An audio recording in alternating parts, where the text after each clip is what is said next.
les 7 pièges psychologiques qui vous volent votre vie. Fermez les yeux un instant.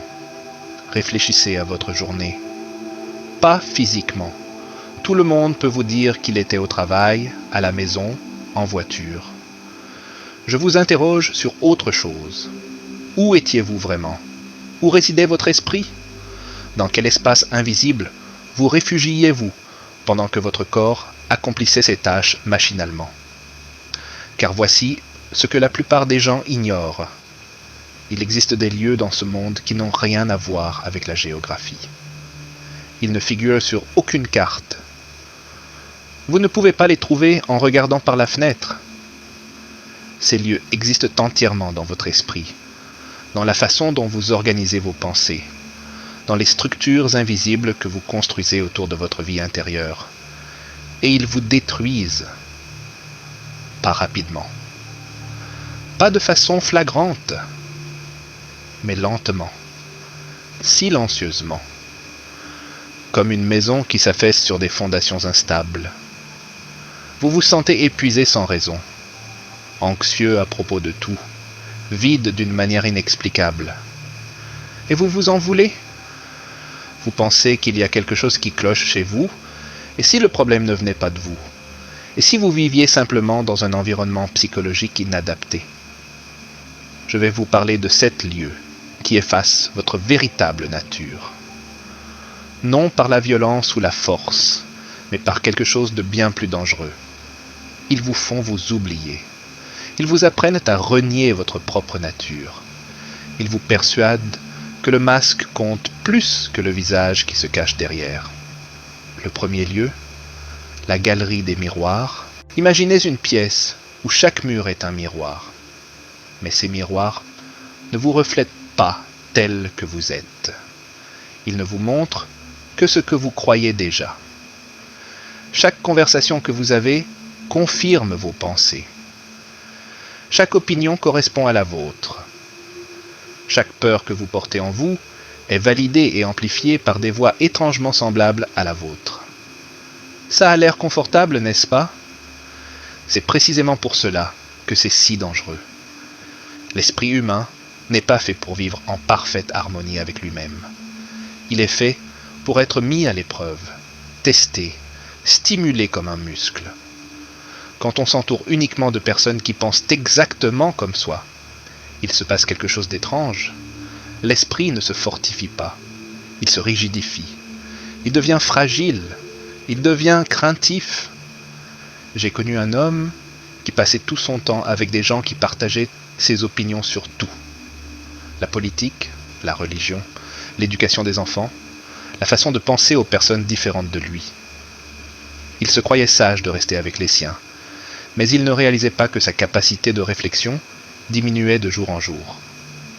Son monde se rétrécissait, devenait plus effrayant. Il dépendait davantage du groupe pour savoir ce qui était réel. Le problème avec le palais des glaces, c'est qu'il vous terrifie face aux idées différentes. Une nouvelle pensée est perçue comme une attaque, une perspective différente comme une trahison. On fusionne tellement avec ses croyances que les remettre en question revient à mourir.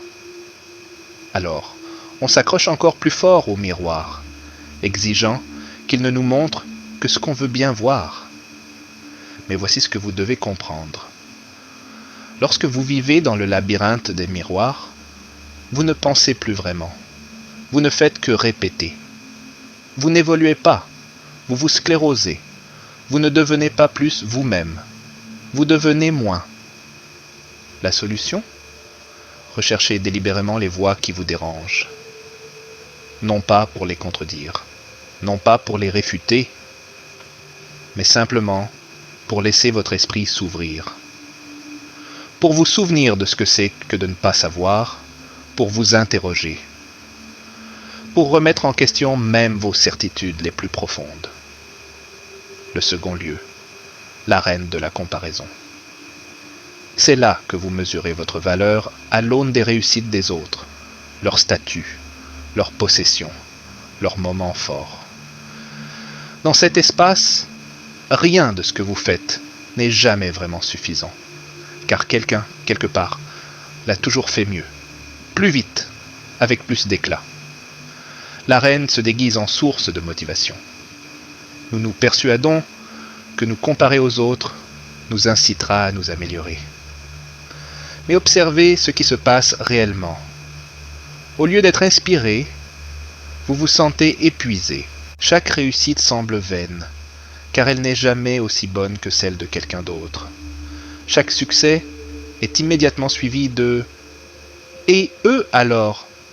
Je me souviens d'une femme qui avait obtenu une promotion qu'elle attendait depuis des années. Au lieu d'éprouver de la joie, elle ne pouvait s'empêcher de penser à sa collègue, promue à un poste encore plus élevé. Sa réussite ne signifiait rien, car quelqu'un d'autre avait accompli davantage. Elle avait renoncé à la possibilité d'être satisfaite de sa propre vie. La reine repose sur une confusion fondamentale. Elle perçoit la vie comme une course avec une seule ligne d'arrivée, comme s'il existait un classement objectif de toute l'humanité. Mais c'est absurde. Votre vie est unique. Vous n'êtes pas en compétition avec le reste de l'humanité. Vous suivez votre propre chemin, vous jouez votre propre jeu. Lorsque vous vivez dans l'arène de la comparaison, vous cessez de poursuivre ce qui vous apporte de la joie, et vous vous mettez à courir après la reconnaissance. Vous cessez d'écouter vos désirs, et vous vous mettez à jouer la comédie pour un public imaginaire. Vous êtes tellement occupé à compter les points que vous oubliez de vivre. Pour s'en échapper, il faut quelque chose de radical.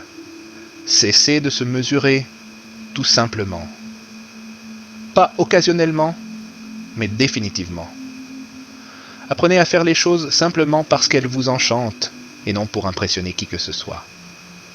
Retrouvez la capacité de l'enfant à jouer sans compter les points, à créer sans avoir besoin d'applaudissements, à exister sans constamment calculer votre place. Le troisième lieu, le théâtre des masques, Ndabza. Ici, l'authenticité est punie et la performance récompensée. Ici, vous apprenez à ne montrer que les aspects de vous-même qui sont acceptables, impressionnants, utiles. Tout le reste se dissimule derrière une façade soigneusement construite. Nous portons tous des masques, plus ou moins. C'est naturel, voire nécessaire. On ne se confie pas à la caissière du supermarché. Mais le théâtre des masques est différent. Ici, le masque devient si épais, si permanent, qu'on en oublie qu'il n'y a jamais eu un visage en dessous. Je connaissais un homme qui travaillait dans un endroit où la moindre faiblesse signifiait la fin de sa carrière. Il avait appris à rire de blagues nulles, à approuver des idées auxquelles il s'opposait, à cacher tout ce qui, en lui, ne correspondait pas à l'image qu'on lui prêtait. Après des années de ce jeu, quelque chose de terrifiant s'est produit. Il ne savait plus qui il était vraiment. Le masque était devenu la seule identité qu'il reconnaissait. Voilà ce que fait le théâtre. Il ne se contente pas de cacher votre véritable nature. Il l'efface, lentement, imperceptiblement, jusqu'au jour où, en cherchant votre véritable identité, vous ne trouvez rien. Vous êtes devenu une performance vide, un costume ambulant sans âme. Le plus insidieux, c'est l'épuisement que cela engendre. Chaque interaction exige un calcul minutieux. Que dire? Que cacher? Quelle apparence adopter? On rentre épuisé, non pas par un véritable engagement, mais par l'effort constant d'être quelqu'un d'autre. Et voici la cruelle ironie. Ce que vous cherchez à obtenir par la performance, le lien, l'appartenance, l'acceptation, ne se trouve que dans l'authenticité. La performance crée précisément l'isolement qu'elle tente d'éviter. Vous vous retrouvez entouré de gens qui ne vous connaissent pas vraiment, des relations étrangement vides, une approbation qui ne signifie rien, car elle n'est pas pour vous. Il faut du courage pour s'en sortir. Il faut commencer à enlever le masque. Avec précaution au début, en observant qui reste et qui part. Oui, certains partiront, ceux qui ont préféré votre performance à votre réalité. Mais ce n'est pas une perte, c'est une libération. car ceux qui restent et les nouveaux qui arrivent seront en relation avec vous, et non avec votre costume, le quatrième lieu. La chambre du silence. Non pas le bon silence. Non pas le calme contemplatif où la sagesse s'épanouit. C'est un silence toxique où la douleur est enfouie, les besoins niés, et la vérité trop dangereuse à dire. Nombre d'entre nous ont grandi dans des familles qui fonctionnaient ainsi. Tout semblait aller bien en apparence. Pas de cris, pas de dysfonctionnement apparent. Mais sous cette façade agréable, chacun étouffait lentement. Les sentiments n'étaient pas exprimés. Les problèmes n'étaient pas abordés. La règle tacite était simple. Ne pas faire de vagues. Dans la chambre du silence, on apprend qu'avoir des besoins émotionnels est égoïste, qu'exprimer sa douleur est une faiblesse, que le moyen de maintenir la paix est de ne jamais être honnête sur ce qui fait mal. On devient expert dans l'art de souffrir en silence, dans l'art de faire semblant que tout va bien, dans l'art de se convaincre que l'engourdissement est synonyme de paix. Mais voici ce qui se passe réellement. Vos besoins émotionnels ne disparaissent pas lorsque vous les ignorez. Ils s'accumulent dans votre corps, dans votre système nerveux, créant une anxiété inexplicable et une dépression qui semble surgir de nulle part. Vous vous sentez seul, même entouré de votre famille, car personne ne vous voit vraiment. Vous jouez tous à cette danse complexe qui consiste à ne pas remarquer la douleur des autres. Je connaissais une famille qui s'enorgueillissait de ne jamais se disputer. Ils pensaient que cela signifiait qu'ils étaient l'un proche. Mais lorsque je leur ai parlé individuellement, chacun se sentait désespérément seul. La mère était déprimée, mais n'arrivait pas à l'admettre. Le père était accablé, mais n'avait personne à qui se confier. Les enfants ont compris que leurs sentiments étaient des perturbations gênantes pour l'image de perfection soigneusement entretenue par la famille. La chambre du silence vous apprend à gérer la douleur plutôt qu'à la guérir. Elle vous conditionne à vous demander « Comment puis-je mieux supporter cette souffrance ?»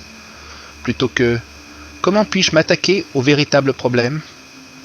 La solution consiste à rompre le silence, doucement, mais fermement, en disant tout haut ce qui a été caché, non pas avec colère ou reproche, mais avec une simple honnêteté. Je souffre, j'ai besoin d'aide, cela ne me convient pas. Cela signifie risquer une paix illusoire pour la possibilité d'une véritable connexion. Le cinquième lieu. La tempête de bruit. C'est l'opposé du silence toxique. Ici, vous êtes constamment bombardé d'informations, de stimulations, d'exigences et de distractions. Il y a toujours quelque chose à lire, quelque chose à regarder, quelque chose qui requiert votre attention.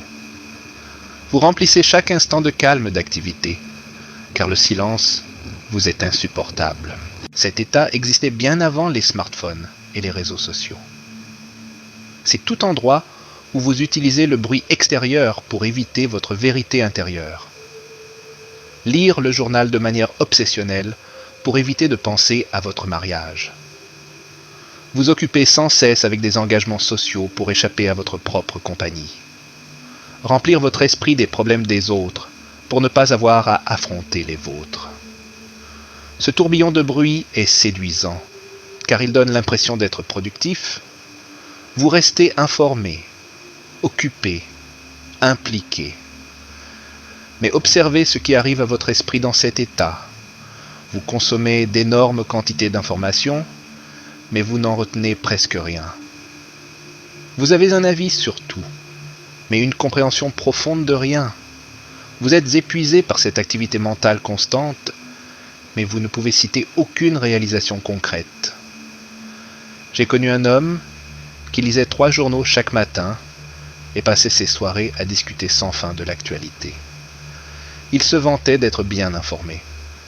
Mais quand je lui demandais ce qu'il comprenait vraiment, Quelle sagesse il avait tiré de toute cette consommation? Il restait muet. Il sature son esprit de bruit pour éviter le silence propice à la véritable réflexion. La tempête vous maintient dans une réaction constante. Vous réagissez sans cesse à la dernière nouveauté, à la crise la plus récente, à l'indignation la plus récente. Il n'y a pas de temps pour la contemplation, pour l'intégration, pour laisser les expériences mûrir et se transformer en compréhension. Sans cette maturation, rien de ce que vous apprenez ne s'intègre réellement en vous. Cela vous traverse simplement, vous laissant un sentiment de plénitude, mais aussi de vide. La sortie est effrayante car elle exige de faire taire le bruit et d'accueillir ce qui se présente. Au début, l'angoisse vous submerge. Tout ce que vous avez évité remonte à la surface. C'est pourquoi vous avez entretenu le bruit. Mais si vous parvenez à supporter ce malaise, quelque chose de remarquable se produit. Votre esprit commence à s'éclaircir. Vos pensées vous appartiennent à nouveau. Vous commencez à entendre cette voix intérieure, discrète, que la tempête avait étouffée. Le 6e lieu, la chambre de l'auto-trahison. C'est ici que vous abandonnez systématiquement votre vérité, vos besoins, vos instincts. Cela se produit si insidieusement que vous ne vous en apercevez même pas. Vous dites oui alors que tout en vous crie non. Vous restez dans des situations épuisantes car les quitter vous paraît trop difficile. Vous choisissez ce qui est attendu plutôt que ce qui est authentique, ce qui est rassurant plutôt que ce qui est vrai. Dans la chambre de l'auto-trahison, vous devenez expert dans l'art de vous ignorer. On vous demande ce que vous voulez et vous n'en savez rien, car vous avez passé tellement de temps à ne considérer que les désirs des autres, ce qui semble pratique, ce qui évitera les conflits.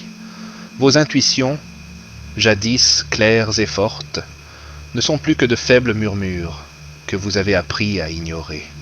Je connaissais une femme qui a passé 20 ans dans une carrière qui ne la passionnait pas, mariée à un homme qu'elle n'aimait pas, vivant dans une ville qui la déprimait.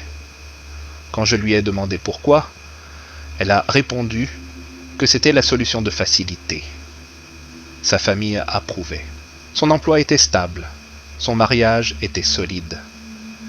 Elle avait bâti toute sa vie sur ce qui paraissait raisonnable aux yeux des autres, en ignorant complètement ce qu'elle ressentait. Voilà ce que fait la chambre de commerce. Elle vous persuade que la maturité consiste à ignorer vos désirs, que la responsabilité implique de trahir votre vérité, qu'être une bonne personne signifie s'abandonner soi-même.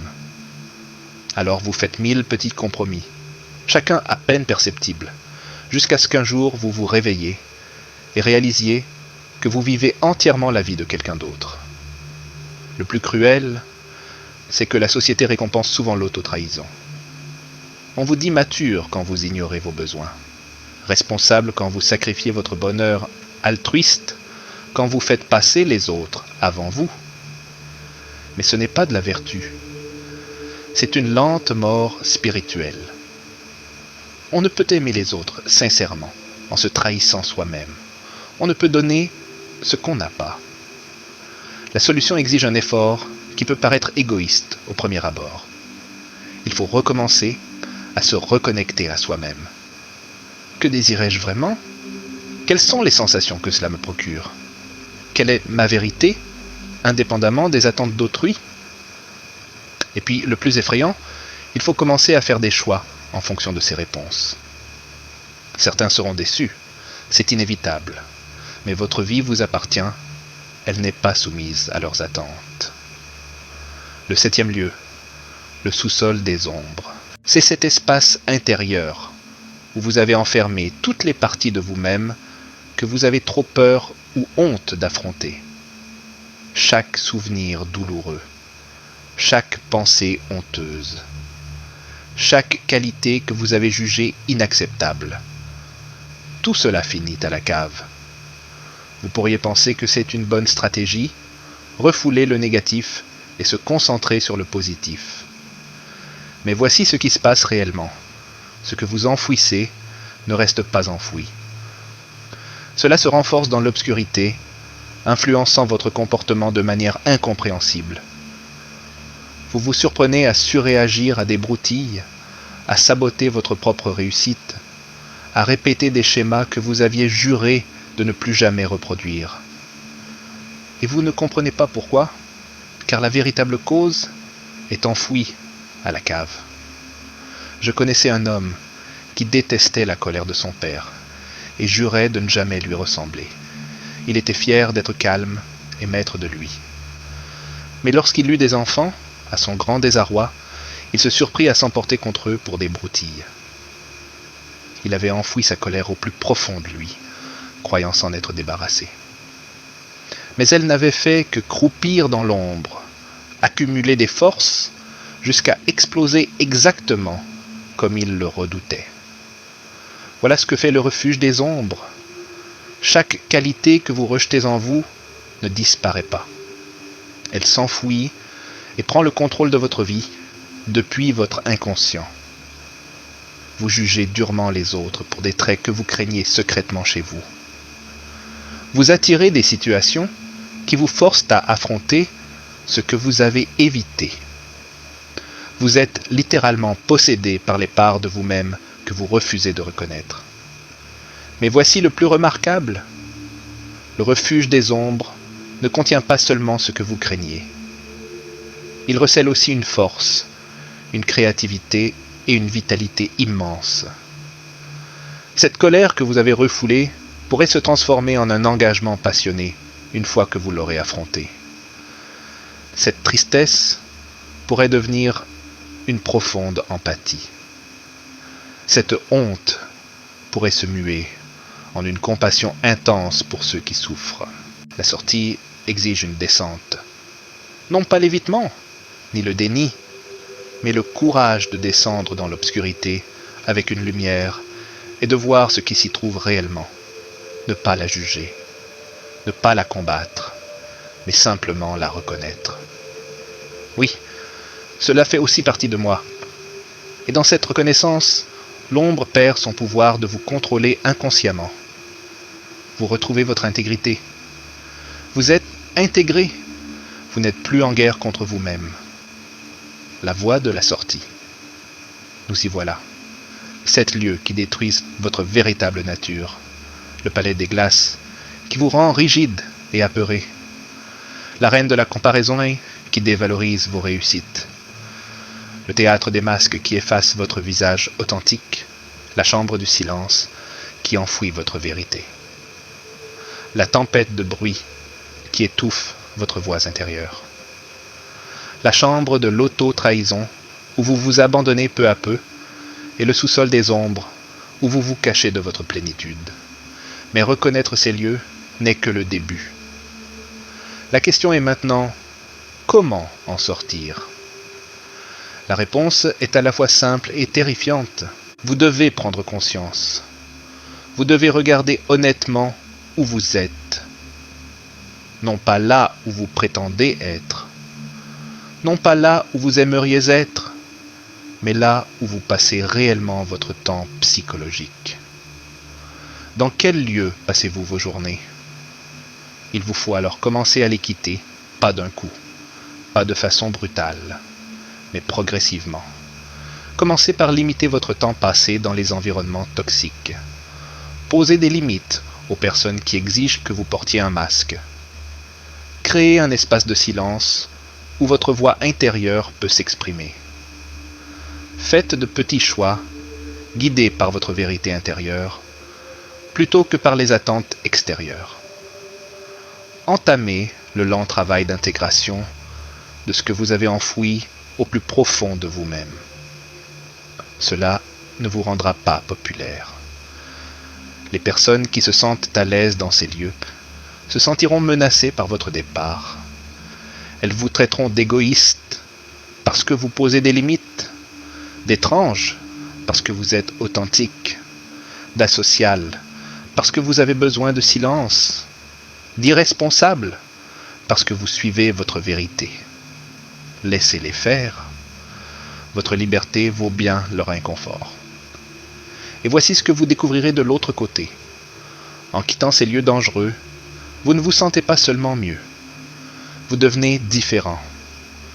Vos relations s'approfondissent car elles sont fondées sur la vérité plutôt que sur la performance. Votre travail prend tout son sens car il émane de votre être véritable. Votre esprit s'apaise car il n'est plus encombré de bruit et de comparaison. Vous vous sentez à nouveau vivant parce que vous avez cessé de vous abandonner. Mais surtout, vous donnez aux autres la permission de partir. En cessant de participer à ces schémas toxiques, vous leur offrez la possibilité de s'en échapper. Votre famille pourrait commencer à dire la vérité. Vos amis pourraient baisser leur garde. Votre lieu de travail pourrait devenir plus humain. Non pas parce que vous leur avez fait la morale, mais simplement parce que vous leur avez montré qu'une autre voie est possible. Ces lieux dangereux persistent parce que nous acceptons collectivement de les habiter. Mais lorsque suffisamment de personnes choisissent la liberté, tout le système change. La libération d'une seule personne crée des ondes qui se propagent bien au-delà de ce que vous pouvez voir. Alors, demandez-vous dès maintenant, lequel de ces lieux considériez-vous comme votre foyer? Où dépensez-vous votre énergie psychologique? Que faudrait-il pour partir? Car voici la belle vérité. Vous n'êtes pas coincé. Ces lieux n'ont d'autres murs que ceux auxquels vous croyez. Le palais des glaces? Écoutez une autre voix, la reine des comparaisons? Cessez de compter les points, le théâtre des masques? Enlevez le costume, la chambre du silence? Exprimez votre vérité, la tempête de bruit? Faites taire le bruit, la chambre de l'auto-trahison? Choisissez-vous le sous-sol des ombres. Descendez-y avec curiosité plutôt qu'avec peur. Votre véritable nature n'est pas détruite. Elle a simplement été enfouie sous des couches d'adaptation, de jeu et de peur. Mais elle est toujours là, attendant patiemment que vous vous souveniez de qui vous êtes vraiment, au-delà des masques et des compromis. Le sens de votre vie n'est pas de naviguer avec succès dans ces lieux dangereux.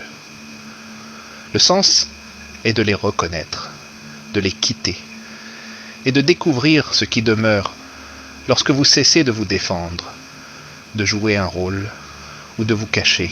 Ce qui demeure, c'est vous, votre vrai vous. Celui qui a toujours été là, observant, attendant, prêt à revivre. Et lorsque vous retrouverez ce soi, vous vous demanderez comment vous avez pu prendre ces prisons pour des foyers. Vous verrez clairement que la liberté a toujours été à portée de main, toujours à un choix honnête de la porte.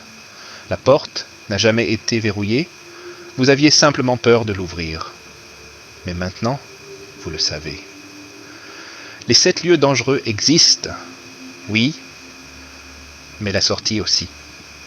Le chemin de la sortie commence par une prise de conscience, une honnêteté face à la situation, et un petit pas vers la vérité.